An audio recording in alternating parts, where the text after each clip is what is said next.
आज हम next station को इंशाल्लाह डिस्कस करेंगे, that is called cranial nerve examination. ठीक है, अभी हम एग्जामिनेशन की तरफ जाएंगे और साथ साथ हम थ्योरी भी डिस्कस करेंगे। तो हेडिंग दे दें क्रेनियल नर्व्स एग्जामिनेशन। आप लोग जितने भी ग्रुप्स में डिवाइड होंगे एनआरई स्टेप 2 के एग्ज़ाम में, मतलब हर एक ग्रुप को क्रेनियल नर्व की एग्जामिनेशन ज़रूर मिलती है। ठीक है जी, ये एक स्टेशन होता है और ये भी मैंडेटरी स्टेशन के अंदर आता है। ठीक है जी, मतलब cranial nerve examination is very very important.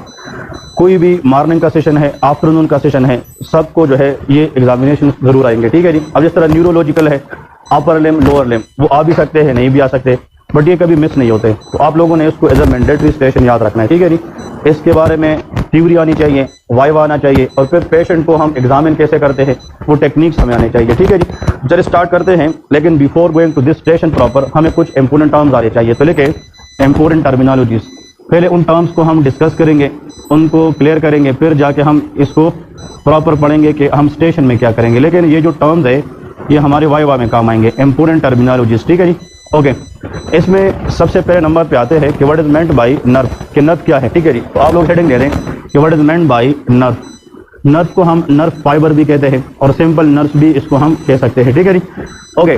अब आप लोगों से अगर एग्जामिनर ये पूछे कि नर्व का मतलब क्या है, तो आप लोगों ने एक्यूरेट आंसर देना है 2 से 3 लाइन में जस्ट। लेकिन पहले से हम डायग्राम ड्रा करते हैं, उस डायग्राम के जरिए आप लोगों को समझाऊंगा कि नर्व क्या है। देखें, मिसाल के तौर पे इस तरह फॉर एग्जांपल हम एक स्ट्रक्चर ड्रा करते हैं and that is a typical neuron. ये क्या है? न्यूरॉन है। न्यूरॉन के अंदर जो राउंडेड बॉडी है जिसके अंदर न्यूक्लियस पाया जाता है, इसको सेल बॉडी कहते हैं। क्या कहते हैं? Cell body. फिर सेल बॉडी के बाहर जो मल्टीपल एक्सटेंशन होते हैं स्मॉल इन साइज, इसको डेंड्राइट्स कहते हैं। They are called dendrites. फिर यहाँ से एक लॉन्ग एक्सटेंशन निकलती है जिसको हम क्या कहते हैं? एक्सॉन्स कहते हैं। Very good, so this is called axon. और जहाँ पे एक्सॉन खत्म होता है उसको हम एक्सॉन टर्मिनल कहते हैं। That is called axon terminal. तो देखिए, सबसे पहले तो आप लोग ये लेके कि अ टिपिकल न्यूरॉन है mainly 3 parts, that is dendrite, फिर इसके बाद सेल बॉडी, और आखिर में जाके क्या है? That is axon. इसको हम एक्सॉन कहते हैं। अब इस एक्सॉन के ऊपर माइलिन शीट होता है। क्या होता है? Myelin sheath. माइलिन शीट का काम यह है इम्पल्स को फास्ट कंडक्ट करने में हेल्प करता है, और माइलिन शीट एक काम ये करता है, ये इंसुलेटिंग लेयर है, ये एक्सॉन को प्रोटेक्शन भी प्रोवाइड करता है। ठीक है जी, तो यहाँ पे ये 3 बातें आप लोगों को आनी चाहिए and that is we are talking about a typical neuron. ये हमारे पास क्या है? न्यूरॉन है। अब देखिए, इसमें 2-3 चीजें आप लोगों को समझनी है। अगर हम ब्रेन या स्पाइनल कॉर्ड इन दोनों की बात करते हैं उसको हम सीएनएस कहते हैं, central nervous system. Very good. Anything outside the CNS that will be PNS, peripheral nervous system. ऐसा करते हैं, एक और डायग्राम इसके साथ हम कंपेयर करते हैं। मिसाल के तौर पे दिस इज सेरिब्रल कॉर्टेक्स, ये सेरिब्रल कॉर्टेक्स है। इसके बाद जो नीचे पार्ट होता है ब्रेन के अंदर, this is called mid brain, ये मिड ब्रेन है। फिर इसके बाद पोन्स होता है, ठीक है, मेडुला ओब्लांगेटा, और यहाँ पे आखिर में फोरामेन मैग्नम के जरिए ये स्पाइनल कॉर्ड में जाता है इस तरह। ठीक है जी, अगर आप लोग इस डायग्राम को माइंड में रखेंगे तो ये ब्रेन है और ये जो क्या है? स्पाइनल कॉर्ड है। इनको हम सीएनएस कहते हैं, सेंट्रल नर्वस सिस्टम। अब ये जो पार्ट मैंने बनाए हैं that is called mid brain. ये हमारे पास क्या है? Mid brain. और ये क्या है? पोन्स। इसके बाद the base of the brain, सबसे लास्ट में मेडुला ओब्लांगेटा। इन 3 चीजों को ब्रेन स्टेम कहा जाता है। क्या कहा जाता है? Brain stem. तो एक वाइवा क्वेश्चन ये है कि can you tell me the parts of brain stem. तो brain stem consist of midbrain, pons and medulla oblongata. ठीक है जी, ये 3 बातें क्लियर होनी चाहिए। अब इसके बाद यहाँ पे जो स्पाइनल कार्ड है, अब ब्रेन और स्पाइनल कार्ड इसको हम सीएनएस कहते हैं। इसके बाहर जितनी चीजें हैं उसको हम पीएनएस कहते हैं, पेरिफेरल नर्वस सिस्टम। सीएनएस और पीएनएस दोनों को हम नर्वस सिस्टम कहते हैं, एनएस कहते हैं। ठीक है जी, अब यहाँ पे 2 चीजें और से सुने। एक्चुअली अब ब्रेन या स्पाइनल कार्ड, इसकी जो मेन पेरेन्काइमल सेल्स है वो भी न्यूरॉन है, और जो पीएनएस है उसकी जो मेन पेरेन्काइमल सेल्स है वो भी क्या है? वो भी न्यूरॉन है। न्यूरॉन दोनों में होते हैं, पीएनएस में भी और सीएनएस में भी। लेकिन अब फर्क ये है, मिसाल के तौर पे ये राउंडेड पार्ट है, और rounded part of the neuron which contain nucleus that is called cell body. Cell body को न्यूरोलॉजी के बुक में सोमा भी कहते हैं। It is also known as soma, which is very very important one. Please focus करें, each and every point is important. अब यहाँ से ये जो सेल बॉडी है इससे लॉन्ग एक्सटेंशन निकलती है and that is the axon. ये क्या है? एक्सॉन है। इसके साथ छोटे छोटे डेंड्राइट्स भी होते हैं। ठीक है जी, but here we are talking about mainly the cell body along with axon. ठीक है जी, फिर यहाँ पे ये एक और न्यूरॉन है, इसकी क्या है? सेल बॉडी है। फिर उस सेल बॉडी से अपना क्या निकला है? दैट इज दी एक्सॉन, ये एक्सॉन निकला है। फिर एक और सेल बॉडी, एक और सेल बॉडी, क्योंकि जो ह्यूमन ब्रेन है उसमें millions and billions of neurons होते हैं। ठीक है जी, तो आप लोग को ये पता होना चाहिए कि ब्रेन के अंदर या CNS की हम बात करते हैं, तो CNS से मुराद ब्रेन है या स्पाइनल कार्ड है। उसमें अगर मिसाल के तौर पे बहुत सारे न्यूरॉन की कौन सी चीज इकट्ठी हो जाए, सेल बॉडी, तो देखिए ग्रुप ऑफ सेल बॉडी, ये लिखे group of cell body of many neuron, यहाँ पे जो बात है that is of many neuron in CNS, we are talking about CNS। अगर ब्रेन या स्पाइनल कार्ड के अंदर बहुत सारी न्यूरॉन्स की आपस में क्या चीज इकट्ठी हो जाए, सेल बॉडी, इसको हम कहते हैं grey matter, that is called off grey matter. आप लोगों ने नाम सुना होगा व्हाइट मैटर, ग्रे मैटर, ठीक है जी। तो ऐसा ना हो कि एनालिसिस एग्जाम में आप गए हैं और वहाँ पे वैसे सर पूछे कि यार ग्रे मैटर क्या होता है, और आप लोग वहाँ पे स्टक हो जाए कि यार अब ये क्या चीज, सुना तो सबने है, हम क्लास 9 से 10 से सुन के आ रहे, but exact definition is the key. आप लोग को पता होना चाहिए कि what is grey matter proper. तो grey matter is nothing, it is the collection of cell body of multiple neuron inside of CNS, चाहे वो ब्रेन के अंदर हो या कहाँ पे हो, स्पाइनल कार्ड के अंदर हो। तो आप लोग इसको लिख सकते हैं कि that is called grey matter, इसको हम ग्रे मैटर कहते हैं। अब इसके बाद आते हैं एक और पॉइंट की तरफ, गौर से सुने। अब जहां से सेल बॉडी इकट्ठे होते हैं तो वहां से हर एक सेल बॉडी से अपनी अपनी एग्जाम भी निकलती है, समझ रहे कि नहीं। तो अगर ये बंडल है ना सेल बॉडी की, तो इस तरह ये किस चीज की बंडल बनेगी, एक्सॉन की। अब यहाँ पे अगर हम बात करते हैं ना, these are the group of या बंडल ऑफ एक्सॉन। अब ये जो बंडल ऑफ एक्सॉन है ये भी हम बात करते हैं पर्टिकुलरली इनसाइड द CNS। तो सेंट्रल नर्वस सिस्टम के अंदर अगर हम बंडल ऑफ किसकी बात करें, एक्सॉन की बात करें, इसको व्हाइट मैटर कहते हैं। क्या कहते हैं, white matter, which is very very important one. तो मेरे ख्याल में इससे सिंपल आप लोग मजीद नहीं कर सकते, that is the easiest way how to remember grey matter and of white matter, ठीक है जी। आप लोग को मैं एक और क्लू बता रहा हूँ, जो एक्सॉन होता है इसके ऊपर कौन सा शीट है, myelin sheath, and that myelin sheath look like white. तो जहाँ पे एक्सॉन्स होती है वो व्हाइट मैटर बनाती है, ठीक है जी। ओके जी, अब इस व्हाइट मैटर को आप लोग यहाँ पे लेके R, इसको एक और नाम भी देते हैं। इन व्हाइट मैटर को ब्रेन के अंदर हम ट्रैक्ट्स भी कहते हैं। क्या कहते हैं, ट्रैक्ट्स, नाम सुना है ना। So white matter are also known as tracts. अब इसमें कुछ ट्रैक्स ऐसे हैं जो इंफॉर्मेशन नीचे से ऊपर की तरफ लेके जाते हैं, वो असेंडिंग ट्रैक्स है। क्या है, असेंडिंग है। स्पेशली मिसाल के तौर पे आप लोग मुझे ये बताएं, इमेजिन करें अपनी बॉडी पे स्पाइनल कार्ड नीचे है और ब्रेन क्या है, ऊपर है। तो अगर एक ट्रैक यहाँ से स्टार्ट होता है, कहाँ से, स्पाइनल कार्ड से, और ये ऊपर थैलेमस में जाता है, कहाँ पे, थैलेमस में, तो वो स्पाइनो-थैलेमिक ट्रैक्ट है, समझ रहे कि नहीं। अब सवाल ये है कि ऐसा ट्रैक जो स्पाइनल कार्ड से स्टार्ट हो जाए और थैलेमस में जाए, तो ऊपर जाएगी कि नीचे, ऊपर जाएगी, तो that will be ascending tract. और जितने भी असेंडिंग ट्रैक्ट्स होते हैं दे आर सेंसरी ट्रैक्ट। ये क्या होते हैं, सेंसरी। ये बॉडी से सेंसेशन लेके जाते हैं, कुछ टच, टेम्परेचर, पेन, प्रोप्रियोसेप्शन, ये चीजें लेके जाते हैं, ठीक है जी। ओके, नेक्स्ट आप लोग देखें यहाँ से मिसाल के तौर पे ये सेरेब्रल कार्टेक्स है, ये एरिया क्या है, सेरेब्रल कार्टेक्स, और ये स्पाइनल कार्ड है। तो जो ट्रैक कार्टेक्स से स्टार्ट हो जाए और किसकी तरफ आए, स्पाइनल कार्ड, वो कॉर्टिको स्पाइनल ट्रैक है। क्या है, कॉर्टिको स्पाइनल ट्रैक है। ये नाम सुने कि नहीं। तो इसका मतलब यह है कि any track start from above going below या डाउनवर्ड, अपवर्ड से डाउनवर्ड जाएगा तो वो डिसेंडिंग ट्रैक होगा, जिसको मोटर ट्रैक कहते हैं। क्या कहते हैं, descending tract or motor tract. तो चले जी अब सिंपल बनाते हैं। The group of cell body of multiple neuron inside CNS। शर्त यह है CNS के अंदर, उसको ग्रे मैटर कहते हैं। और अगर एक्सॉन की बंडल इकट्ठी हो जाए CNS में तो उसको व्हाइट मैटर कहते हैं, ठीक है जी। व्हाइट मैटर का दूसरा नाम ट्रैक भी होता है। ओके जी, अब आते हैं नेक्स्ट क्वेश्चन के ऊपर। चलिए मैं आप लोगों से एक और क्वेश्चन करता हूँ, वैसे जहन में आया। आप लोगों से कोई ये पूछे what is this EXON, axon क्या होता है। एक तो हम AXON कहते हैं ना कि this axon is the part of neuron, but एक होते हैं EXON। ये नाम कितने लोगों ने सुना है, आप लोगों ने NRE 1 कैसे पास किया है, हाँ। ये मैंने, ये बायोकेमिस्ट्री के अंदर है, फर्स्ट स्टेट का मेरे ख्याल में मॉलिक्यूलर बायोकेम का 4था नंबर पेज है, जेनेटिक्स के अंदर है, ठीक है। मॉलिक्यूलर बायोकेम के अंदर ये आप लोगों के लिए मेरे ख्याल में न्यू वर्ड है कि EXON क्या होता है। ये तो सबको पता था ना AXON, ये किसी को नहीं पता। अब वो से सुने, DNA क्या बनाती है, मैसेंजर RNA बनाती है, ये तो सबको पता है ना। DNA convert into messenger RNA, उस प्रोसेस को ट्रांसक्रिप्शन कहते हैं। क्या कहते हैं, ट्रांसक्रिप्शन कहते हैं। लेकिन जब ये मैं डिटेल में नहीं जाऊंगा, जस्ट नॉलेज के लिए, ये जो DNA है ये जब क्या बनाती है, इनिशियली मैसेंजर RNA की जो शक्ल बनती है ना, इसको हम कहते हैं प्री mRNA। उसको क्या कहते हैं, प्री mRNA। ये pre mRNA is the immature form of messenger RNA। मेरी बात समझ रहे कि नहीं। फिर इस प्री mRNA के अंदर कुछ चीजें हमारे काम की होती है, कुछ चीजें नहीं होती हैं। तो जो चीज हमारे काम की नहीं है वो हम इससे रिमूव करेंगे। जो चीज फ्यूचर में जाके प्रोटीन बना सकती है तो वो mRNA के साथ जाएगी। मेरी बात समझ रहे कि नहीं। तो इसका मतलब ये है कि जो डीएनए से आरएनए इनिशियल बनती है वो सारी की सारी आरएनए प्रोटीन नहीं बना सकती। मतलब उसमें कुछ जेनेटिक कोड ऐसे होते हैं कि वो प्रोटीन बना सकती है और कुछ नहीं बना सकती। उस कॉम्बिनेशन को, मिक्सचर को हम क्या कहते हैं? प्री एमआरएनए कहते हैं। मेरी बात समझ रहे कि नहीं? अब इससे मैं वो जेनेटिक कोड रिमूव करूंगा जो प्रोटीन बनाने के काबिल नहीं है, और फिर जो रिमेनिंग आरएनए बचेगी तो उसको हम फिर नॉर्मल एमआरएनए कहते हैं। इसका मतलब ये है कि एमआरएनए जो हम कहते हैं ना, ये फंक्शनल एमआरएनए है, इसने फिर प्रोटीन जरूर बनाना है। समझ रहे कि नहीं? अब आप लोगों ने शायद ये सुना हो या ना सुना हो कि वो प्रोसेस जिसके जरिए हम प्री एमआरएनए से वो कोड रिमूव करें जो प्रोटीन बनाने के काबिल ना हो, उस प्रोसेस को हम कहते हैं स्प्लाइसिंग। क्या कहते हैं? स्प्लाइसिंग। समझ रहे कि नहीं? आप लोगों ने frame shift mutation, splice mutation, ये नाम सुने कि नहीं? इसको हम स्प्लाइसिंग कहते हैं। स्प्लाइसिंग का मतलब रिमूवल को कहते हैं। अब सवाल ये है कि मैं आप लोगों को ये बता रहा हूँ, और से सुने, यहाँ पे अगर एडेनिन है, गुआनिन है, साइटोसिन है, फिर यहाँ पे गुआनिन है, साइटोसिन है, साइटोसिन है, एडेनिन है, थाइमीन है, मिसाल के तौर पे थाइमीन है। समझ रहे कि नहीं? या यहाँ पे हम बताते हैं कि यहाँ पे साइटोसिन और गुआनिन है, ठीक है, क्योंकि जो थाइमीन है वो डीएनए में होता है, यूरासिल आरएनए के अंदर होता है। समझ रहे कि नहीं? अब और से सुने, ये बहुत इंपॉर्टेंट चीज आप लोग को सिखा रहा हूँ। अब मिसाल के तौर पे ये जो न्यूक्लियोटाइड है ये 3 है, और ये न्यूक्लियोटाइड भी 3 है, ये भी 3 है। इस सेट को हम कोडान कहते हैं। क्या कहते हैं? कोडान कहते हैं। ये इसको कोड्स कहते हैं, जेनेटिक कोड इसके अंदर है।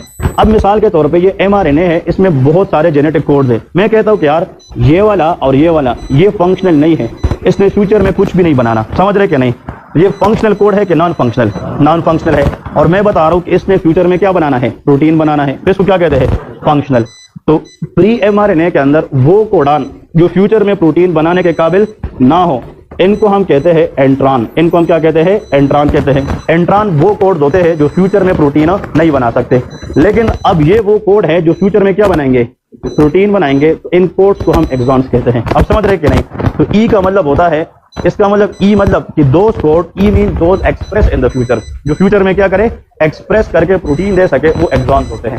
तो एक्सॉन्स वो कोड है जो प्रोटीन बना सकेंगे, एंट्रॉन वो कोड है जो प्रोटीन नहीं बना सकेंगे। अब याद रहेगी कि नहीं?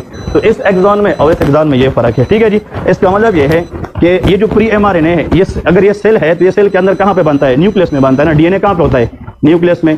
तो इस प्री एमआरएनए में, अब इसका मतलब इसमें वो कोड साइटोप्लाज्म में जाएगी, राइबोसोम में, प्रोटीन के लिए, जो ई से स्टार्ट हो रहा हो कि आई से? Very good. तो ई का मतलब होता है कि ई मीन कि वो चीज जो न्यूक्लियस से क्या करेगी? एग्जिट करेगी, कहां पे जाएगी? राइबोसोम में। और ई मीन फ्यूचर में क्या होगी? एक्सप्रेस, तो एक्सॉन होती है। समझ रहे कि नहीं? तो ये एनआरई स्टेप 1 का वैसे ट्रिक है। समझ गए कि नहीं कि आप लोगों को बायोकेम किस तरह पढ़ना है? लेकिन अब हो गया तो हो गया। समझ रहे कि नहीं? सवाल ये है मोस्ट इंपोर्टेंट, हाँ, इसका आप लोग को देखे असल में स्टडी वेरी इजी, इसके लिए ट्रिक्स होने चाहिए कि आप लोग को लॉन्ग टर्म का कैसे याद रहे। अब इसमें पहला वर्ड क्या है? एन। इसका मतलब these codes should be remain inside the nucleus, they should not go outside. इसका मतलब ये फ्यूचर में एक्सप्रेस नहीं होते। कितना आसान है। अब एक होते किताब पढ़ना और एक होते पढ़ के समझना, इसमें फर्क है। अगर आप इस तरह समझेंगे, आई थिंक लॉन्ग लास्टिंग फिर ये याद रहती है, ठीक है जी। तो आज के बाद सिंपल हम एनआरई स्टेप 2 अब पढ़ते हैं, अपनी स्टेशन पे फोकस करेंगे। But A for axon part of neuron है, ई फॉर एक्सॉन ये जेनेटिक जो एक्सप्रेस कोड होते हैं उनको हम कहते हैं, ठीक है जी। अब आते हैं, 2 बातें हमने सीखी है, ग्रे मैटर हमने सीखी है और व्हाइट मैटर सीखी है। ऐसा करते हैं, नाउ आई एम टॉकिंग, ये तो हमने किसकी बात की है? सीएनएस की। चले जी, मुझे ये बताएं, ये मैंने न्यूरॉन की एक सेल बॉडी, दूसरी सेल बॉडी, तीसरी सेल बॉडी, चौथी, पांचवी, छठी, इस तरह ये ग्रुप ऑफ क्या है? सेल बॉडी है। और फिर इससे अपने अपने क्या निकले हैं? एक्सॉन निकले हैं कि नहीं? ये सारे के सारे एक्सॉन हैं। अब सवाल ये है, मिसाल के तौर पे अगर ये सेल बॉडी है, एक है कि ज्यादा, और ये क्या है? एक्सॉन है, तो ये भी क्या है? ज्यादा है। लेकिन यहाँ पे अब शर्त यह है कि we are talking about PNS. यहाँ पे तो हम बात किसकी कर रहे थे? सीएनएस की। अब देखिए एक चीज मैटर करता है, if we talking about the grouping of cell body of multiple neuron inside the PNS, इसको हम गेंगलियन कहते हैं। क्या कहते हैं? गेंगलियन। नाम सुना है कि नहीं?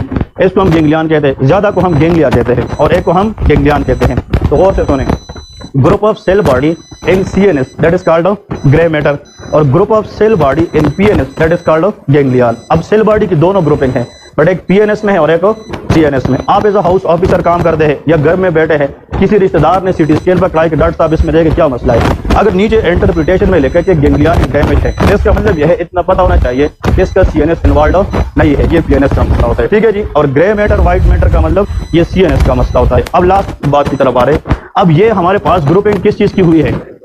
एक्सॉन की। लेकिन किस सिस्टम के अंदर? पीएनएस में। इसको हम नर्व कहते हैं, दैट्स इट, ठीक है जी, इसको हम नर्व कहते हैं। तो group of axon in PNS that is nerve. But group of axon in CNS that is white matter. अब याद रहेगी ये 4 चीजें कि नहीं। आज इस क्लास के बाद grey matter, white matter, nerve और गैंग्लियन, ये 4 चीजों पे कोई कंफ्यूजन नहीं होनी चाहिए, ठीक है जी। लास्ट में आप लोग एनाटॉमी पढ़ते हैं ना, लोग कहते हैं लोग एनाटॉमी रट देते हैं, क्या करते हैं, ठीक है ना। अब एनाटॉमी आप पढ़ते हैं, आप अपना अपर लिम्ब पे फोकस करें। ये जो लिम्ब है ये CNS है कि PNS है? दैट इज PNS, एक्सीलेंट, ये PNS है। अब मिसाल के तौर पे एक सर्जन है, वो सर्जरी करता है, उसको यहाँ पे इस तरह एक दागे की तरह, तार की तरह व्हाइट सी इस तरह एक दागे नुमा स्ट्रक्चर नजर आ रही है। अब वो व्हाइट जो चीज होती है उसके ऊपर माइलिन क्या होती है, शीट होती है, और जहां पे माइलिन शीट होती है वी आर टॉकिंग अबाउट एक्सान, वो एक्सान है। अब अगर यहाँ पे बंडल ऑफ एक्सान है तो वो नर्व है कि व्हाइट मैटर है? वो नर्व है। लेकिन अगर वो नर्व अल्ना बोन के साथ जाएगी तो उसका नाम अल्नर नर्व है। अगर वो नर्व रेडियस के साथ जाएगी तो रेडियल नर्व है। और अगर वो नर्व अल्ना और रेडियस के बीच में से जाएगी तो मीडियन नर्व है। कितना आसान, समझ रहे क्या नहीं? सब लोगों ने एनाटॉमी इस तरीके से फिर सीखनी यार, नर्व क्या है, ट्रैक्ट क्या है। अगर आप लोग को ये चीज समझ आएगी तो क्रेनियल नर्व पढ़ना आसान है। क्रेनियल नर्व क्या है? ये हमारी बॉडी को इनर्वेट करती है, कुछ आईज को इनर्वेट करती है, कुछ फेस को इनर्वेट करती है। So they all are nerves are axon bundles. ये क्या है? Axon bundle. चलिए, anyone can tell me how many pairs of cranial nerves we have? 12 pairs. How many? 12 pairs. इनमें से कौन सी नर्व है जो ट्रू नर्व नहीं है? Anyone just raise your hand. इन 12 पेयर में से वो नर्व जो हम कहते हैं कि ये नर्व है बट रियलिटी में ट्रू नर्व नहीं है। हाँ जी, वेरी गुड, ठीक है, दैट इज ऑप्टिक नर्व। कौन सी? Optic nerve. वो मैं अभी डिस्कस कराऊंगा कैसे। लेकिन एक चीज मैं आप लोगों को बता रहा हूं कि ब्रेन और स्पाइनल कॉर्ड, इसके बाहर मेनिंजेस है। कल वाले लेक्चर याद है क्या नहीं? Anything that is enclosed inside meninges वो CNS का हिस्सा है। किसका? CNS। ये जो ऑप्टिक नर्व है ये आई तक आई है, लेकिन इसके साथ ऑल द वे कौन सी चीज आती है? मेनिंजेस आती है। ये CNS का हिस्सा है बट इसको हम एज अ फॉल्स नर्व लेते हैं। लिस्ट में जरूर आता है बट ट्रू नर्व नहीं होती है, ठीक है।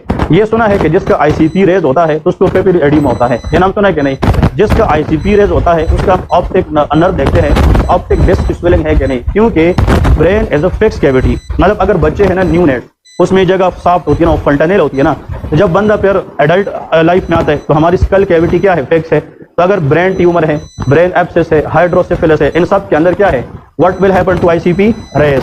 और जब ICP रेज होगी तो प्रेशर ने तो कहीं निकलना है ना, तो ऑप्टिक नर्व के साथ आती है और इस आई के ऊपर लगती है, तो इसलिए ऑप्टिक एडिमा या पेपिल एडिमा होता है, ठीक है जी। तो ये बात समझ गए कि which nerve is not a true nerve, that is optic nerve, ठीक है जी। Because the optic nerve all the way enclosed with in meninges, और जो चीज मेनिंजेस के अंदर आती है तो वो CNS का हिस्सा होता है, PNS का हिस्सा नहीं होता है, ठीक है जी।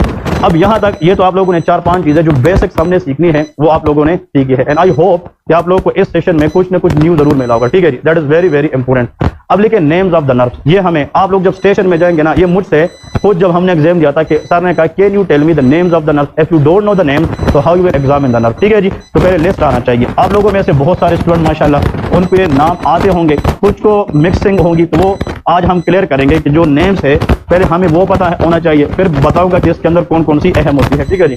तो हेडिंग दे दें नेम्स ऑफ क्रेनियल नर्व्स।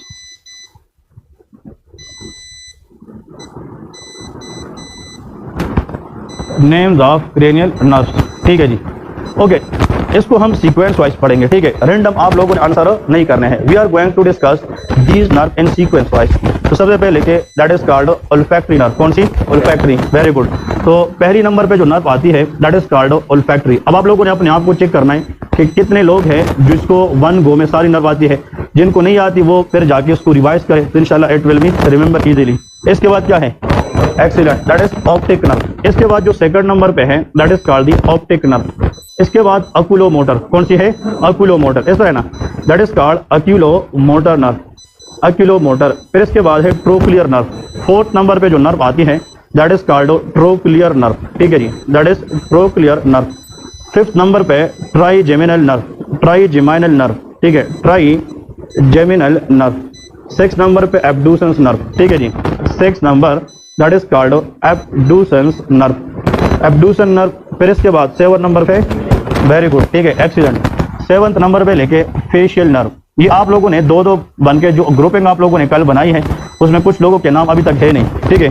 तो आप लोगों ने जो ग्रुपिंग बनाई है ये सारी जो प्रैक्टिस वगैरह है, it doesn't mean only history. ये पूरा एक महीना आप लोगों ने ये प्रैक्टिस करनी है, ठीक है जी। जिस तरह आज एक दूसरे आप मुझे क्रेनियल नर्व को सुना है, मैं आपको सुनाऊं, तो जो जो गलती है वो एक दूसरे की आप लोग पॉइंट आउट किया करें, इससे इंशाल्लाह आप लोगों की रेपिटेशन अच्छी होगी। Vestibulo cochlear nerve, 8 number vestibulo cochlear nerve, vestibulo cochlear nerve. 9th number पे आता है very good, glossopharyngeal nerve, glossopharyngeal nerve, ठीक है जी। 10th इज वेगस नर्व, ठीक है जी, 10th is vagus nerve, vagus nerve. फिर इसके बाद जो 11th है दैट इज एसेसरी नर्व,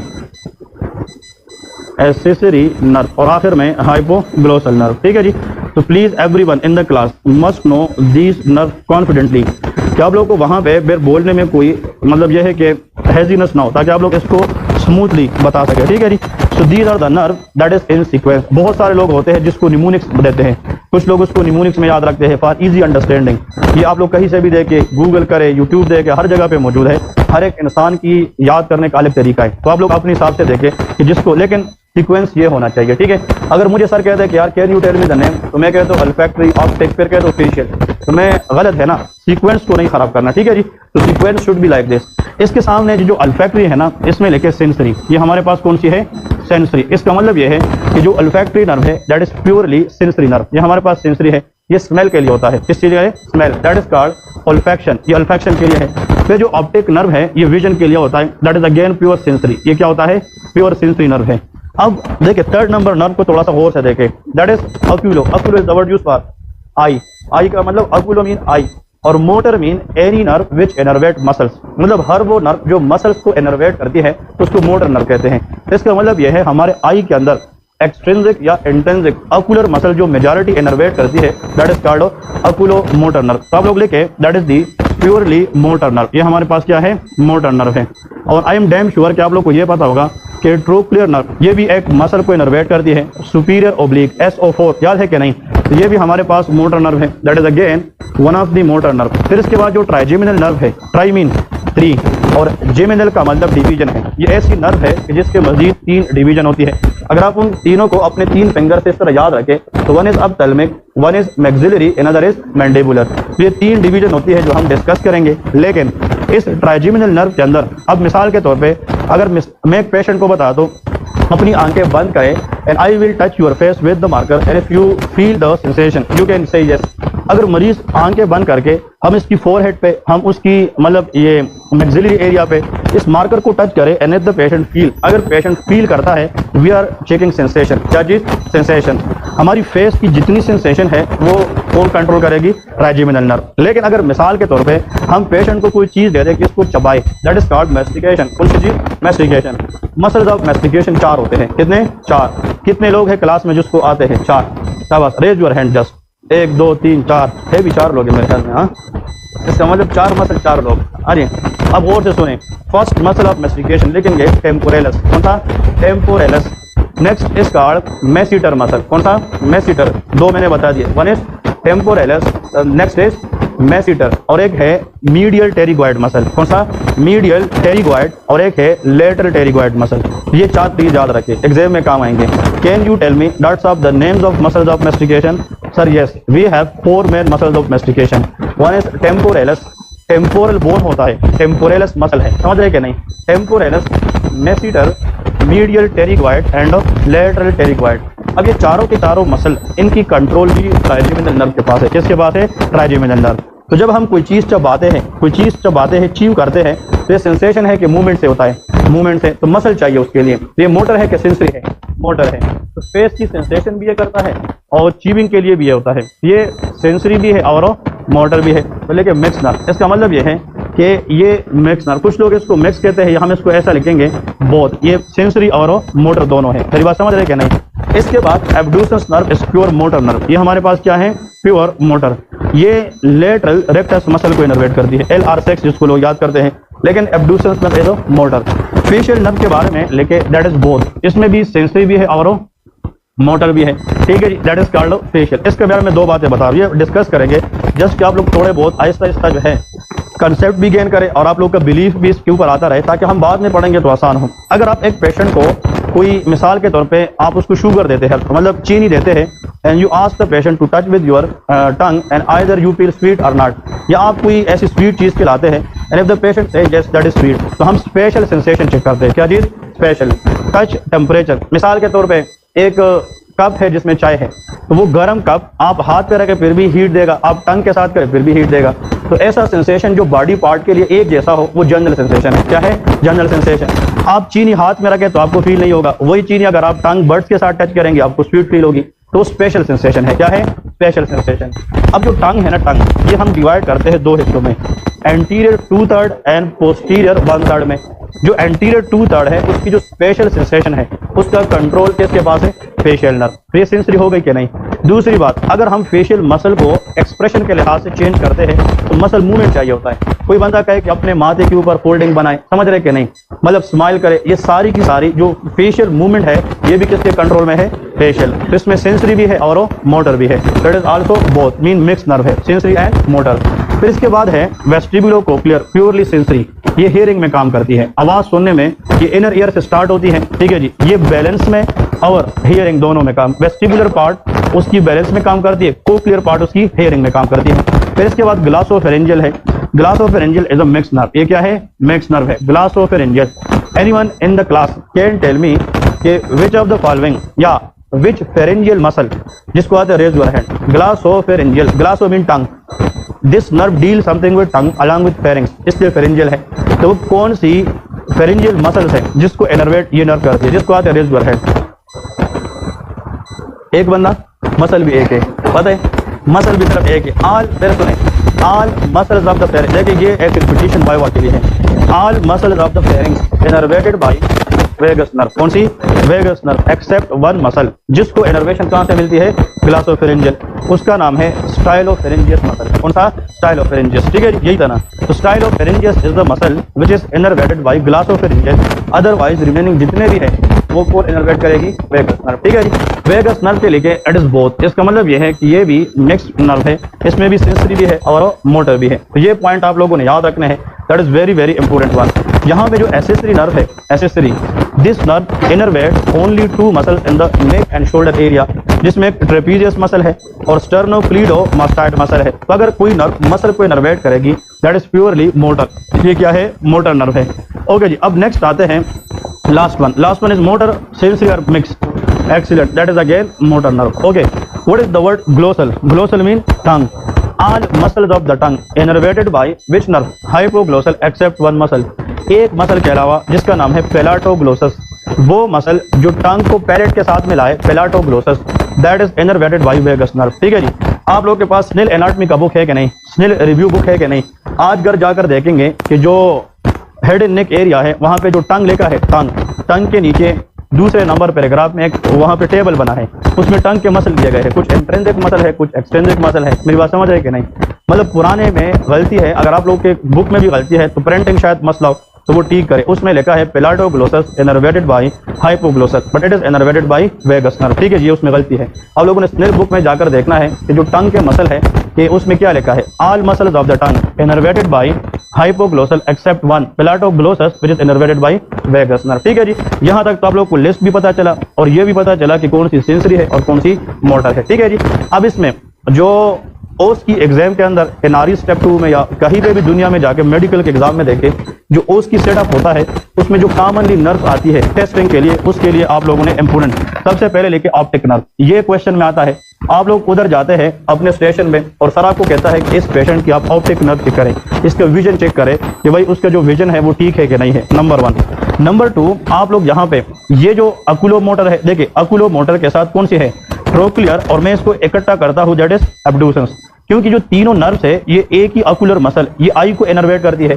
तो आप लोगों को एग्जाम में 80%, और ये लेके ये बात यार सर सादिक ने बताया था, 80% एनआरई स्टेप 2 में होता है कि examine the patient for 3rd, 4th and 6th nerve, समझ रहे कि नहीं? क्योंकि ये तीनों नर्व जो है ये मसल्स ऑफ द आई को इनर्वेट करती है।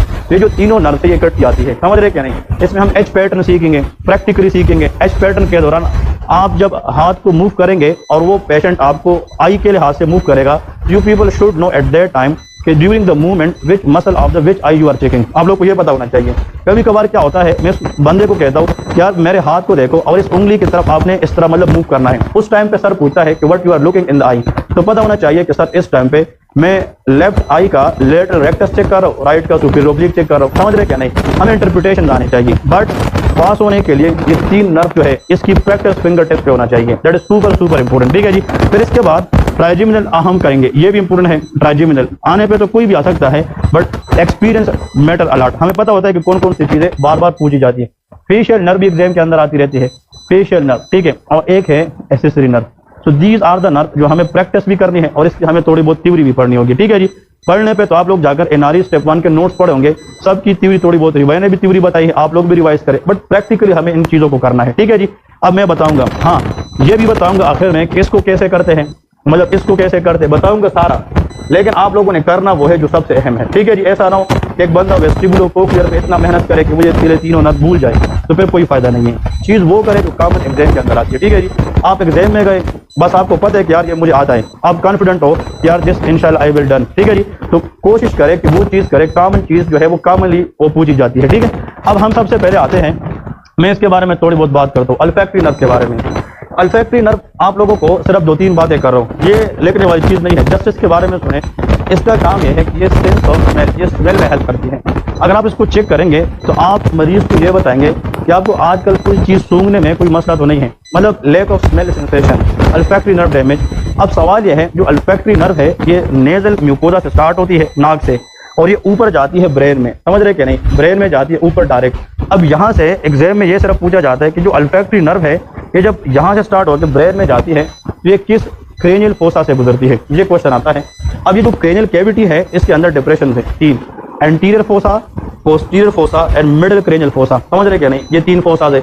अब यहाँ पे जो बोन है ना, इसको हम कहते हैं इथोमाइड बोन। कौन सा? इथोमाइड बोन। जो अल्फैक्टरी नर्व है ये इथोमाइड बोन के अंदर क्रिब्रिफॉर्म फ्लैट से गुजरती है, याद है कि नहीं। तो आप लोगों ने सिर्फ इतना याद रखना है, अल्फैक्टरी nerve passes in the anterior cranial fossa in the cribriform plate of ethmoid bone and they enter to the brain। अगर एक पेशेंट है उसको क्रिब्रिफॉर्म प्लेट के ऊपर फ्रैक्चर हुआ है और उसके बाद आपसे पूछा जाए कि which nerve is most likely to be injured, answer is olfactory nerve, ठीक है जी, क्योंकि ये गुजरती वहां पे है। मेरी बात समझ रहे कि नहीं। ये भी स्नेल एनाटॉमी के अंदर हेड एंड नेक में दूसरे नंबर पे एक टेबल दिया है, और ये टेबल जो लोग मुझसे एनआरई पढ़े हैं उनको पता भी है कि structure passing through different foramen, याद है कि नहीं। कुछ चीजें ब्रेन को जा रही है, कुछ चीजें ब्रेन से आ रही है, तो अपने अपने स्ट्रक्चर हैं। शायद आप लोगों ने इस तरह के नाम सुने हो, फोरामेन रूटेंडम, फोरामेन ओवेल, ये नाम सुने कि नहीं, ये वही स्ट्रक्चर में बता रहा हूँ, लेकिन सारे सुने। नाक फ्रंट पे है तो उसने पास भी एंटीरियर फोसा से होना है, एक चीज ध्यान में याद रखें। और यहाँ पे इथोमाइड बोन से, कहाँ से? इथोमाइड। अगर एक पेशेंट है उसका अल्फैक्टरी नर्व क्या हो जाए, डैमेज हो जाए, इसकी वजह से जो क्लिनिकल कंडीशन आती है दैट इज एनोस्मिया। इसको क्या कहते हैं? Anosmia. Anosmia is a condition characterized by lack of smell sensation. Patient जो है उसको किसी चीज की जो स्मेल है वो प्रॉपर फील नहीं होगी, इसको हम एनोस्मिया कहते हैं। क्या कहते हैं? एनोस्मिया। हाँ, एक साइड की होगी, एक साइड यूनिलैटरल भी हो सकता है और बाइलैटरल भी हो सकता है। कभी कभार डैमेज थोड़ा सा होता है, partial anosmia and complete anosmia भी हो सकता है, but every anosmia is not olfactory nerve damage. ये भी याद रखें, ये सेंटेंस बहुत हैवी है। It mean a lot in front of the examiner कि अल्फैक्टरी नर्व डैमेज की वजह से क्या होता है, anosmia, but every anosmia is not olfactory nerve damage. ये भी याद रखें, ठीक है जी। एक मरीज है उसको एलर्जी है, या उसको साइनोसाइटिस है, या उसको डीएनएस है, तो उसको भी तो कभी कभार उस चीज़ की जो है ना, ये कोरोना वायरस इन्फेक्शन में बिल्कुल इंसान की जो स्मेल है वो खत्म हो जाती है कि नहीं। तो बहुत सारे अदर काजेज भी होते हैं जिसमें एनोस्मिया होता है। हाँ, एक कंडीशन है जिसको कहते हैं रेज योर हैंड, एक यंग फीमेल है जिसको प्राइमरी एमिनोरिया है और उसको जनाब एनोस्मिया भी होता है, दैट इज कालमैन सिंड्रोम। क्या होता है? कालमैन सिंड्रोम। एक्सीडेंट, एक गायनी के अंदर आप लोगों ने पढ़ा होगा। तो एनोस्मिया के अदर काजेज भी है, बट उनमें से एक काज अल्फैक्टरी नर्व डैमेज होता है। अब जो हमें सीखना है ना एग्जामिन करने के लिए, वो ऑप्टिक नर्व है। तो हेडिंग जैसे ऑप्टिक नर्व की अभी हम डिस्कस करते हैं ऑप्टिक नर्व में कौन कौन सी चीजें हैं और हम इसको एग्जामिन कैसे करेंगे, ठीक है जी। ऑप्टिक नर्व आपको एग्जाम में आ जाए, you can examine the optic nerve of the patient. तो चलिए इसको देखते हैं कि how this optic nerve should be examine. इसको देखते हैं। नंबर 1, सबसे पहले तो लेके इसके 2-3 पॉइंट जो अहम है नंबर के लिहाज से लेके, ये सेकंड नंबर पे है कि नहीं, दैट इज नंबर 2 नर्व, ठीक है जी, सेकंड नंबर है आफ्टर दी ऑल्फैक्टरी। नंबर 2 इसके बाद लेके nature, it's mean that is sensory in nature. क्या होती है? सेंसरी। हमने पहले से बात की है, जो ऑप्टिक नर्व है that is of sensory in nature, इसकी नेचर है, ये सेंसरी है। नेक्स्ट हम डिस्कस करते हैं इसका जो काम है, जो फंक्शन है, विजन में हेल्प करता है। किसमें? Vision. So help in vision. अब ये विजन में हेल्प करता है, तो हमें इसको जब एग्जामिन करते हैं ना, तो हमें ये पता होना चाहिए कि जो ऑप्टिक नर्व है ये ऑप्टिक पाथवे के जरिए, ये आई से स्टार्ट होती है, रेटिना से। कहाँ से? Retina. The posterior most part of the I that is retina. Retina के अंदर से स्टार्ट होती है और फिर ये ऊपर ब्रेन की तरफ जाती है और ये ऑप्टिक कैनाल से पास होती है। कहाँ से? Optic canal. अब सवाल ये है कि जो ऑप्टिक नर्व है ये 2 होती है, each for 1 I. Left optic nerve for left I, right optic nerve for right I. और आप लोगों ने ये पढ़ा होगा 100% आई एम श्योर, ये दोनों नर्व जब ऊपर जाती है इन फ्रंट ऑफ पिट्यूटरी ग्लैंड, ये क्रॉस होती है जिसको ऑप्टिक कयाज़मा कहते हैं। क्या कहते हैं? ऑप्टिक कयाज़मा। ठीक है जी। फिर इसके बाद ऑप्टिक ट्रैक्ट बनता है, फिर ऑप्टिक रेडिएशन बनती है और ये आखिर में जाके विजुअल कॉर्टेक्स में जाती है। कहाँ पे जाती है? Visual cortex. सिर्फ नीचे लिखे visual cortex present in occipital lobe. कहाँ पे होता है? Occipital lobe. यार आप लोगों ने देखा होगा कभी कभार ट्रॉमा होता है या कभी कभार फाइट के दौरान इंसान एक्सीडेंटली बैक साइड पे लगता है ना, तो उसकी किसी टाइम के लिए नजर चली जाती है, उसको कोई चीज नजर नहीं आती, क्योंकि इस ऑक्सीपिटल एरिया के अंदर विजुअल कॉर्टेक्स है। क्या है? Visual cortex. वो थोड़ा सा डिस्टर्ब हो जाए तो हमारी विजन पे अच्छा खासा असर पड़ता है। तो ऑप्टिक नर्व जो है it reaches and to the visual cortex, but visual cortex within the brain present in the occipital lobe. ये कहाँ पे होता है? ऑक्सीपिटल लोब में होता है। ठीक है जी। एक और चीज, आप लोगों ने एक नाम सुना है जेनिकुलेट बॉडी। हाँ, ये नाम सुना है कि नहीं? जेनिकुलेट बॉडी आप लोगों में से नहीं, न्यू वर्ड है कि नहीं? बस क्विकली बताएं, सुने कि नहीं? Okay, where is geniculate body? It is in the thalamus. कहाँ पे? थैलेमस में। अब सवाल यह है कि जो जेनिकुलेट बॉडी है, जेनिकुलेट बॉडी ये दो है, एक मीडियल है और एक लैटरल है। तो आप लोगों से अगर ये पूछा जाए कि कौन सी जेनिकुलेट बॉडी के अंदर ऑप्टिक नर्व के फाइबर जाते हैं, वो लैटरल जेनिकुलेट बॉडी है। कौन सी? लैटरल। समझ रहे क्या नहीं? तो आप लोगों ने सिर्फ मैंने ये जो वर्ड लिखा है ना, ये बाय वाक के लिए बता रहा हूँ कि लैटरल जेनिकुलेट बॉडी ये थैलेमस के अंदर होती है और इसमें कौन सी नर्व की फाइबर जाएगी? ऑप्टिक नर्व की। ठीक है जी। ये थैलेमस के अंदर होता है और इसमें ऑप्टिक नर्व की फाइबर एंड करती है और वहां से फिर आगे विजुअल कॉर्टेक्स में। इधर देखे ना, इसका पहला वर्ड क्या है? एल। देखिए एल फॉर लाइट, और लाइट जो है it all deal with the vision. इसका मतलब जो लाइट है विजन के साथ, तो L for light, light for vision, और विजन में हेल्प कौन करती है? Optic nerve. इसलिए लैटरल जेनिकुलेट बॉडी में ऑप्टिक नर्व आती है। एक मैंने कहा था कौन सी है? मीडियल जेनिकुलेट, तो उसमें एम है, एम फॉर म्यूजिक, वो हियरिंग के लिए है, वो वेस्टिबुलोकोक्लियर नर्व है। समझ रहे क्या नहीं? वो हम डिस्कस करेंगे बाद में। चलिए अब आते हैं, हम जब एग्जामिनर के सामने जाते हैं, मिसाल के तौर पे एग्जामिनर मुझे कहता है कि यार आप इस बंदे की ऑप्टिक नर्व चेक करें या आप इसकी विजन चेक करें, तो मैं उधर क्या करूं? अब रियल सिनेरियो क्रिएट करते हैं इन फ्रंट ऑफ एग्जामिनर। आप क्या करेंगे? सबसे पहले बात वो है कि आपकी कॉन्फिडेंस लेवल इतनी होनी चाहिए एग्जामिनर को फील हो जाए कि ये बंदा कुछ करके आया है। ऐसा नहीं कि आप कंफ्यूज हो। समझ रहे क्या नहीं? मतलब यू शुड बी रिलैक्स। तो लेके जनाब स्टेप्स, अभी हम स्टेप्स पढ़ेंगे कि आपने एग्जामिनर के सामने इन फ्रंट ऑफ एग्जामिनर करना क्या है। नंबर 1 यहाँ पे लेके कि रिलैक्स पोजीशन। सबसे पहले तो आप लोगों ने अपने आप को रिलैक्स करना है। ऐसा नहीं कि आप कंफ्यूज है या आप इरिटेबल है या आपकी फेस पे एंजाइटी है या आप फियर में है, खौफ में है, क्या हो, नहीं, जस्ट रिलैक्स। ठीक है। और ये रिलैक्सेशन तब आएगी, हम मेहनत करेंगे, एग्जामिन करेंगे, प्रैक्टिस करेंगे, आप लोग की रिफ्लेक्स खुद बहुत बनेगी। लेकिन आप पेशेंट के सामने जाए जस्ट लाइक नॉर्मल इंडिविजुअल कि भाई मैंने इसकी विजन चेक करनी है, तो पहला स्टेप रिलैक्स। अब आप कहोगे sir this is very easy, but in front of examiner matter a lot. समझ रहे क्या नहीं? तो relax position is the key. Number 2 eye to eye contact. बताया था क्या नहीं? आई टू आई कॉन्टैक्ट ये आप लोगों ने याद रखना है, very very important. Eye to eye contact से इतना पता चलता है कि you are focus toward the patient, कि आप पेशेंट की तरफ फोकस है, पेशेंट को आप वैल्यू दे रहे हैं, आप उसकी तरफ फोकस हो रहे हैं। ठीक है जी। तो आई टू आई कॉन्टैक्ट होना चाहिए। और इसके बाद जो है यहाँ पे हम डिस्कस करेंगे number 1 that is called confidence. आप लोग इतनी कॉन्फिडेंस होनी चाहिए कि पेशेंट को भी फील हो जाए कि यूर प्रोफेशनल, और एग्जामिनर को भी फील हो जाए कि यार ये कुछ करके आया है। तो confidence, relax position and eye to eye contact, these are the 3 things you have to know before examining the patient. अब आप मरीज के पास आते हैं ना, पता है कहाँ स्टार्ट होगी? वो वाले किस्सा है। सबसे पहले ग्रीटिंग है, अस्सलाम वालेकुम। मैंने बताया था कि नहीं? मरीज के पास मैं जब भी आता हूँ मैं सलाम करूंगा, अस्सलाम वालेकुम। अब ये वालेकुम सलाम बताएगा। मेरा नाम डॉक्टर अली है, आज प्रोफेसर साहब ने आपकी आंखों का मुआयना करने के लिए कहा है। मेरी बात समझे कि नहीं? आपकी आंखों का या आपकी नज़र टेस्ट करने के लिए कहा गया है। मेरी बात समझ रहे क्या नहीं? ओके। कल एक्चुअली एक 2 स्टूडेंट है, ठीक है, वो फीमेल थी मेरे ख्याल में सेकंड ग्रुप में, वो इधर रह गई, तो मुझे क्या सर हमसे हिस्ट्री थोड़ा सा सुने। तो वो एक लड़की बहुत अच्छा कर रही थी, वो हिस्ट्री ले रही थी, तो वो दूसरे लड़की से पूछते हैं कि आज आप अस्पताल ER में आई है कि OPD में? अब असल में मरीज को ER का क्या पता होता है कि ER क्या है? समझ रहे कि वो क्या पता कि ER को गाड़ी समझे, यार गाड़ी में या पैदल। मैंने उसको क्या बोला कि वर्डिंग वो बताए जो मरीज को समझ में आए। समझ रहे कि नहीं? अब ये प्रैक्टिस है, उन्हें 2 दफा ठीक किया, फिर वो सही थी। तो अगर ये चीज़ वो फ्रंट पे ना कर दे तो मुझे क्या पता कि ER बोलेगी क्या बोले। इसलिए मैं कह रहा हूँ कि हमने ये चीज़ें क्रिएट करनी है, गलतियाँ हम पकड़ेंगे तो ठीक होगी। समझ रहे क्या नहीं? तो ER तो हमें पता है ना, अब मरीज तो देहात है, उसको तो नहीं पता कि ER क्या होता है। तो कहने का मतलब ये है कि आप लोगों ने जस्ट ये चीज़ सोचनी है कि मैंने मरीज के जुबान में, उसकी लैंग्वेज में मैंने बात करनी है। तो आज मुझे बड़े प्रोफेसर साहब ने आपकी आंखों का मुआयना करने के लिए कहा गया है। इस मुआयने के दौरान मैं कुछ मेडिकल आलात का इस्तेमाल करूंगा। हम टार्च इस्तेमाल करते हैं, मेरी बात समझ रहे कि नहीं? मेडिकल आलात का इस्तेमाल करूंगा और मैं कुछ टेस्ट करवाऊंगा, लेकिन कोशिश करूंगा कि आपको किसी किस्म की तकलीफ ना हो। उम्मीद करता हूं कि आप मेरे साथ भरपूर तावन करेंगे। मेरी बात समझ रहे कि नहीं? अब आप मरीज को इंट्रोड्यूस भी कर रहे हैं, आप उसको समझा भी रहे हैं और साथ अपना ट्रस्ट भी बिल्ड कर रहे हैं। मरीज क्या कहेगा, जी डॉक्टर साहब आप कर ले। अब हम मरीज के पास जब आते हैं, मिसाल के तौर पे हम ऑप्टिक नर्व डायरेक्ट स्टार्ट कैसे करते हैं, तो ऑप्टिक नर्व तो सेंसरी नर्व है ना, ये सेंसरी नर्व है, तो हम इसके लिए जनाब दो तरह के टेस्ट करते हैं। इसकी टेस्ट में ना जो चीज़ें हमें रिक्वायर्ड होती हैं, अब यहाँ पे लार्जर मतलब अब यहाँ पे लेके रिक्वायरमेंट, इसकी जो रिक्वायरमेंट होती है ना, रिक्वायरमेंट आप ऐसा करते हैं, रिक्वायरमेंट में 3-4 चीज़ें हैं, लेकिन एनआरई स्टेप 2 में आप लोगों से वो 2 चीज़ें जस्ट पूछते हैं, ठीक है जी। इसमें क्या है, एक तो आप लोग लेके लाइट रिफ्लेक्स चेक करते हैं, क्या चेक करते हैं, लाइट रिफ्लेक्स चेक करते हैं।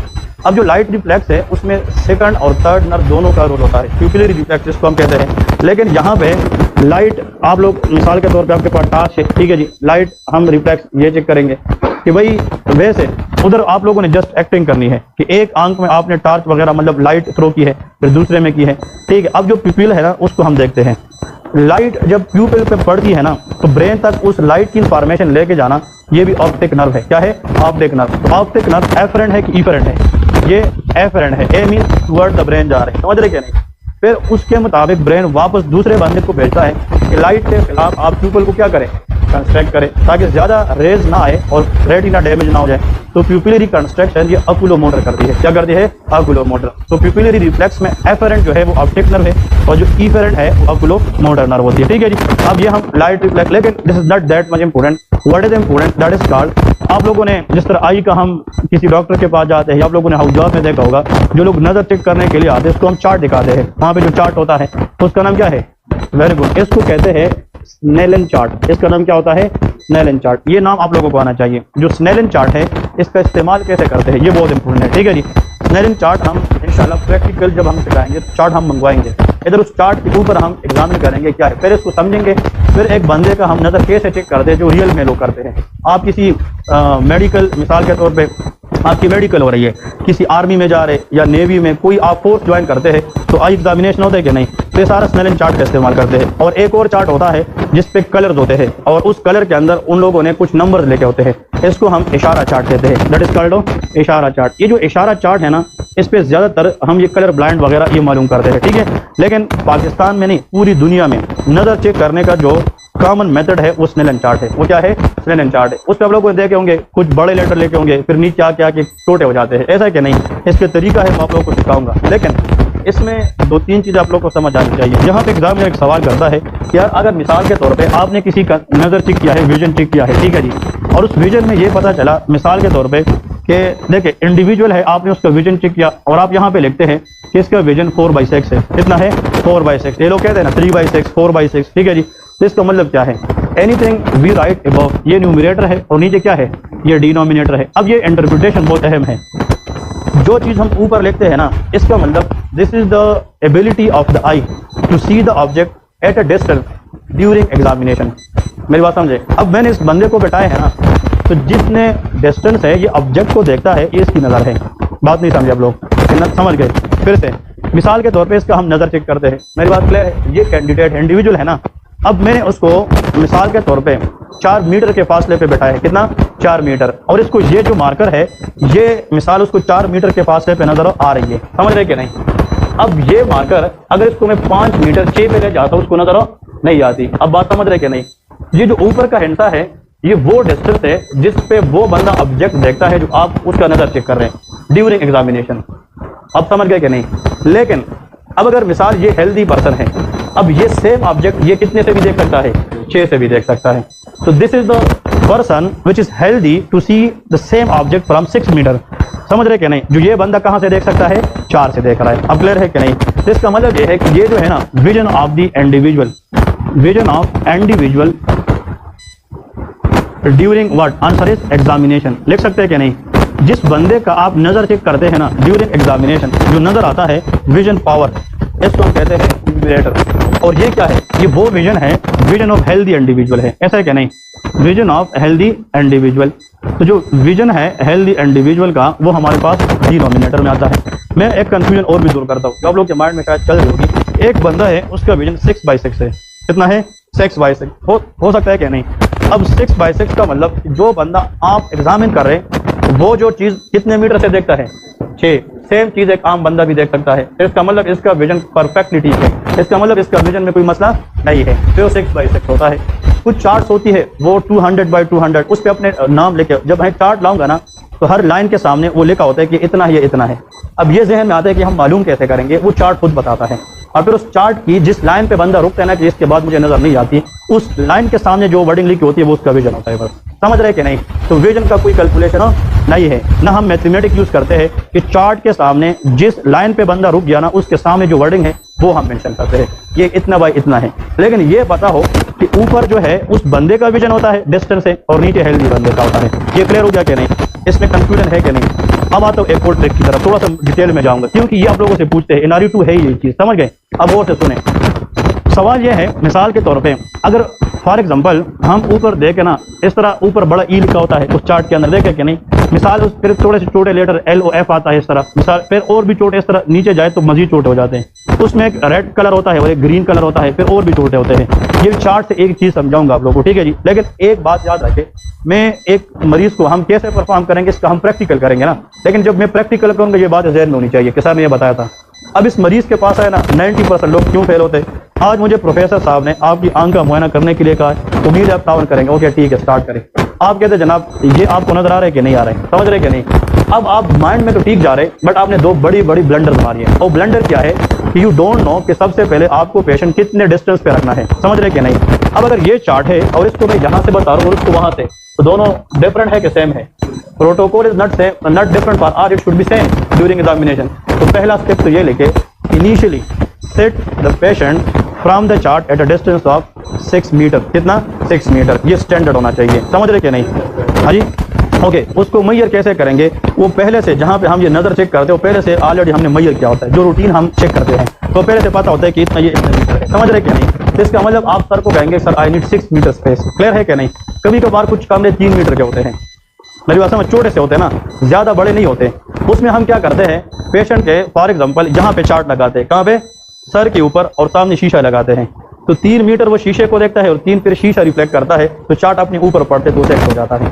ये भी एग्जाम में आता है कि अगर 3 मीटर का कमरा है और आप उसको 6 बनाना चाहे तो you have to put mirror in front of the patient, chart on the top of the patient, समझ रहे कि नहीं? इस तरह की बातों में कंफ्यूजन नहीं होनी चाहिए। तो 3 को हम 6 में कन्वर्ट कर सकते हैं, बट स्टैंडर्ड ये है कितना मीटर? 6 मीटर। और ब्रैकेट में लेके या 20 फीट, कितना? 20 फीट या 20 फीट होना चाहिए या 6 मीटर होनी चाहिए। तो आप लोग यहाँ पे जो स्टैंडर्ड डिस्टेंस हम बता देना, डिस्टेंस ऑप्टिक नर्व को देखने के लिए या तो 6 मीटर है, ठीक है जी, या कितना फीट है? दैट्स इट, ठीक है, 20 फीट से। अब आपने स्टैंडर्ड को जाना, इस पे भी आपको 2-3 नंबर मिल जाते हैं कि आपको इनिशियल पता है।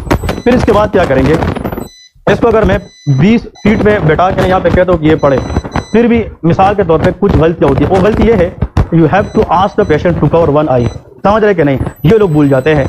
अब वो दोनों आई से देख रहे, क्या पता एक आई से वो ब्लाइंड है, दूसरे से जवाब दे रहे, तो आपको तो नहीं पता ना कि कौन सी। तो एक आई को हमें क्या करना है? बंद करना है। That is called occlusion. क्या कहते हैं? Occlusion, by using a device known as occluder. इसको क्या कहते हैं? अक्लूडर। ये डिवाइस होता है, लेकिन अगर वो नहीं है तो पाकिस्तान में, एशियन कंट्री में हम कहते हैं कि एक हाथ रखे और दूसरे हाथ मतलब दूसरे आंख से हमें बताए कि क्या है, ऐसा होता है कि नहीं? लेकिन आपने ये बताने की cover your I with the hand, not with the finger, with the palm, क्योंकि फिंगर में वो देख सकता है, समझ रहे कि नहीं? ये पेशेंट आते हैं होता है cover your I with the palm and just see the chart and answer it. अब सवाल ये है, अच्छा स्टूडेंट ये है कि वो सबसे पहले उनको कहे कि आप अपने एक हाथ से अपना बाएं वाले आंख को बंद करें और दाएं वाले आंख से बताएं कि क्या लिखा है। इट्स मीन कि we start from the right eye, समझ रहे क्या नहीं? क्योंकि राइट आई से हम स्टार्ट करेंगे, जब पूरा चार्ट पढ़ लेगा बंदा तो फिर इसके बाद हम किस पे जाएंगे? कहेंगे कि अभी आप दूसरे आंख को बंद रखें और ये बाएं आंख से बताएंगे क्या लिखा है। तो whenever there is a pair we should compare, समझ रहे क्या नहीं? बॉडी में जब पेयर है ना, क्या करना है? कंपेयर करना है। और आप लोगों ने नजर चेक किया होगा, आई के अंदर काम क्या होगा? हम कहते हैं राइट आई विजन इतना है, लेफ्ट इतना है, बता दे कि नहीं बताते? तो हमें दोनों का विजन अलग अलग बता रहे हैं। तो 2 बातें आप लोगों ने सीखनी है। नंबर 1 डिस्टेंस याद रखना है, 6 मीटर या 20 फीट। और दूसरी बात, जब आप एग्जामिनेशन स्टार्ट करेंगे, occlude 1 eye and ask the patient to read with another eye, ठीक है जी? तो दोनों आई से नहीं, एक को अक्लूड करना है, दूसरे से रीड कराना है। यहाँ तक क्लियर है सब कुछ? क्या नहीं? चलिए अब आते हैं एक और ट्रिक की तरफ, और से सुने। मिसाल के तौर पे इसके सामने मिसाल के तौर पे लिखा है, मैं एग्जांपल दे रहा हूँ, 4 बाई क्या है? 6 है, और ये क्या है? 3 बाई 6 है। मिसाल दे रहा हूँ, ठीक है जी? यहाँ पे लिखा है ADEFGHL, ये लिखा है। फिर इससे थोड़े से और भी छोटे हो जाते हैं, मिसाल के तौर पे EDFGLFE, मिसाल के तौर पे एक ये लिखा है। मेरी बात समझ रहे कि नहीं? ये चीज समझना जरूरी है। अगर एक पेशेंट है ना, वो यहाँ तक आए हैं और उसने ऊपर सारे लाइन पढ़े ना, ई भी पढ़ा, एल ओ एफ भी पढ़ा, सब कुछ पढ़ा, इधर तका गया ना, तो आपने फिर ये पढ़वाना है ना पेशेंट से कि ये पढ़िए क्या लिखा है। पेशेंट कहता है कि दिस इज ए, वो कहते ए डी ई और एफ वो नहीं पढ़ सकता, ये बात जरूरी है, ये सबके लिए न्यू है। इसने कितने वर्ड पढ़े, एक्सीलेंट, और फोर्थ वर्ड उसको नजर नहीं आया। फिर वो कहता है इसके बाद जो वर्ड है वो भी मुझे ब्लर्ड नजर आ रहे हैं। फिर ये भी पढ़ सकता है, ये भी पढ़ सकता है, तो कितने उसने पढ़ लिए, तो 5 पढ़ लिए, कितने नहीं पढ़े, 2। तो इसका जो विजन है ना, यहाँ से उसका मसला चल रहा है, तो हम जब इधर का मसला तो नीचे जाएंगे नहीं, इसका विजन वो होगा जो इस लाइन के सामने लिखा है। अब समझ गए कि नहीं। तो इसका विजन क्या है, 4/6 तो है, लेकिन आया 4/6 का पूरा लाइन उसने पढ़ा है, नो, इसमें कितना नहीं पढ़ा, तो इसको 4/6 - 2 विजन कहते हैं। ये बात समझना बहुत इंपॉर्टेंट है, 4/6 - 2। इसका मतलब ये है इस बंदे ने 4/6 लाइन को तो पढ़ा है और इसमें 2 वर्ड को नहीं पढ़ा है, इसको -2 कहते हैं। अब समझ गए कि नहीं, ये बात क्लियर है सबको। चलिए जी, ऐसा करते हैं, गौर से सुने। मिसाल के तौर पे यही लाइन इधर दोहराता हूँ, GEFLDGH। Very few student know this, क्योंकि इतना प्रैक्टिकल कोई नहीं सिखाता, बट ये आप लोग को फेस करना है और इस तरह सीखना है, और ये प्रैक्टिकल लाइफ में काम आएगा। एक बंदा है, उसने इस पूरे लाइन को पढ़ा, कितने को नहीं पढ़ा, 1 को, तो इसका विजन कौन सा होना चाहिए, 4/6 माइनस, बस ये इसका विजन होना चाहिए। अब क्लियर हो गया क्या नहीं। तो -1 से मुराद यह है कि उस लाइन के अंदर कितने नंबर ऑफ डिजिट वो नहीं पढ़ सकता। ठीक है जी, चलिए इधर आते हैं। अब बहुत ट्रिकी क्वेश्चन की तरफ जा रहा हूँ, ये भी इंटरेस्टिंग है, and you people will very very like it. इसने ये भी नहीं पढ़ा, ये भी और ये भी नहीं पढ़ा, इसका विजन कितना होना चाहिए, 3/, किसके सामने है 3/6, लेकिन इसको हम ये नामों नहीं देंगे। ये बहुत इंपॉर्टेंट है, हम समझ रहे कि नहीं, वेरी इंपॉर्टेंट। अब सवाल यह है कि 2 डिजिट से ज्यादा की गलती की गुंजाइश नहीं होगी, 2 इज द लिमिट।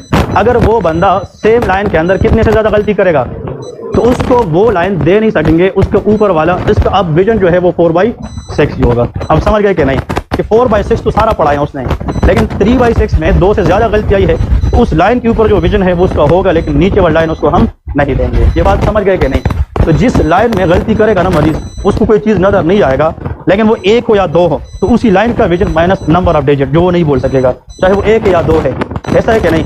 और जिस लाइन में वो 2 से ज्यादा गलतियां करेगा ना, तो फिर उस लाइन का विजन उसको हम नहीं देंगे, उसके ऊपर वाला उसका विजन होगा, क्योंकि 2 से ज्यादा गलतियां एक्सेप्टेबल नहीं है। ये बहुत इंपॉर्टेंट है। ठीक है जी, तो ये हमारे पास इंपॉर्टेंट है कि भाई 4/6 क्या है या 3/6 क्या है, और -1 -2 का क्या मतलब होता है। ठीक है जी, फिर इसके मुताबिक हम क्लासेस बनाते हैं। ये फिर ऑप्थेल्मोलॉजी वालों का काम होता है। रिफ्रैक्टिव एरर्स का नाम सुने कि नहीं, इस तरह मायोपिया, हाइपरोपिया, ठीक है, शॉर्ट साइटेडनेस, लॉन्ग साइटेडनेस। मेरे हाल में आप लोग को एनआरई स्टेप 1 में एस्टिग्मेटिज्म का क्वेश्चन आया था। ठीक है जी, एस्टिग्मेटिज्म, ये क्वेश्चन आते हैं, ये आप लोगों को फिर ऑप्थेल्मोलॉजी वाले बताते हैं क्या करना है कैसे। तो हमें स्मिलिन चार्ट के अंदर कैसे करना है, इसको पढ़ना कैसे, स्मिलिन चार्ट से चीजें निकालनी कैसे, तो हम चार्ट लगा के ना इधर बोर्ड के ऊपर अवेदा करके प्रैक्टिकल हम करेंगे, ताकि आप लोग उससे जो है ना हर एक बंदा उस पर काम करे और उसको विजन जो है आप लोग मालूम कर सके। ठीक है जी, कभी कभार बच्चों का हम चेक करते हैं, 2 साल का बच्चा है, 2.5 साल, तो ज्यादातर बच्चे जो देहात से आते हैं उनको नहीं पता होता कि ये एल है या उल्टा है, सीधा है। ठीक है जी, उसके लिए हम क्या करते हैं, स्मिलिन चार्ट यही होता है, लेकिन उसमें हमने मतलब मल्टीपल डायग्राम ड्रा किए होते हैं। मतलब यहाँ पे सेब बनाया होता है, यहाँ पे मिसाल के तौर पे कोई मैंगो वगैरह होता है, तो मतलब जिस तरह डायग्राम, तो कहते हैं कि मैंगो है, ये बनाना है, इस तरह। तो जहाँ पे वो रुक जाता है, मिसाल के तौर पे ये मैंगो है, ये एप्पल है, ठीक है, ये एप्रिकॉट है, मिसाल के तौर पे इस तरह उसको हम चीज़ें बताते हैं, ये लेमन है। ठीक है, तो अगर वो यहाँ पे इन चीज़ों में ये ना पढ़ सके, ये ना, तो कितने नहीं पढ़े, 2, उस बच्चे का विजन भी 4/6 - 2 होगा। समझ रहे क्या नहीं, जस्ट वो वर्डिंग नहीं बोलेगा तो उसको हम डायग्राम देते हैं। ठीक है जी, जो बूढ़े लोग होते हैं ना, वो ABCD तो नहीं जानते ना, बूढ़े लोग जो 60+ देहात के लोग, जो पुराने हमारे बुजुर्ग खुद ऐसे ही है, मतलब जो पुराने जमाने के everyone same, ठीक है, तो उन पे नहीं पता होता कि मतलब ये E है या F है। उनको हम फिर ये कहते हैं कि आप ये बताएं कि इसकी जो 3 ये लिम्स है, ये राइट पे है कि लेफ्ट पे है, या ये बताएं कि ये उल्टा है या सीधा है, इस तरह। समझ रहे क्या नहीं, तो वर्डिंग वो है, उसको हम डायरेक्शन बताते हैं।